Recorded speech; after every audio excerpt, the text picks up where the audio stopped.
of the most beautiful things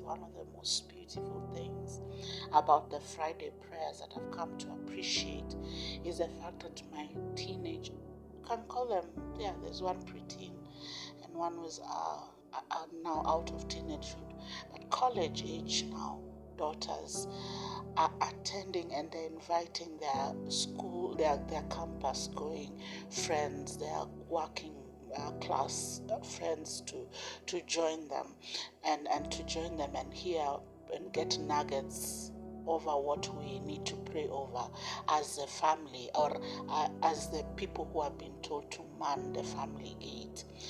So, and it was so interesting that the first place that we started with this Friday, stemming off from the individual, but now going into personalization of the individual, and how that it is the individual's priority to monitor what happens at each of the gates that are there. And I proceeded to teach us that the gates there are 7 gates, and this is 1, the eyes, the ears, the nose, so the sense of smell, what you smell, and the touch, sense of touch, intuition, and I also added the reproductive system, and finally the mouth, because at the end of the day, what we speak from the abundance of things that have consistently been programmed to shape us, especially subconsciously.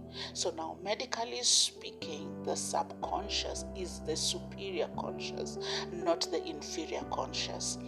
This is why when you get into an environment, you remember a song that was playing perhaps in the mall, and then you're at home and it's in the evening and that song is playing in your mind.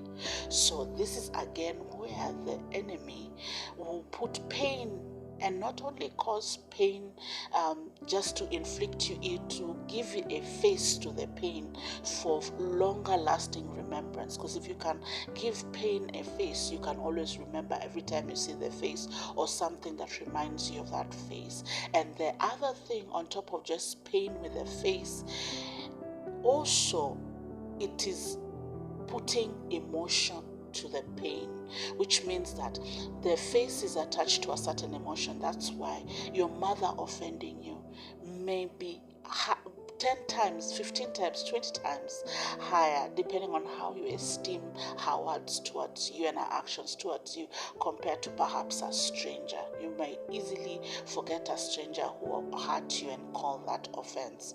So in the looking of the gates, I then the Lord opened up for us to understand how we need to pray over the things we allow to enter in those gates. How do we, first of all, gate is a point of entry. How have we allowed things to enter us?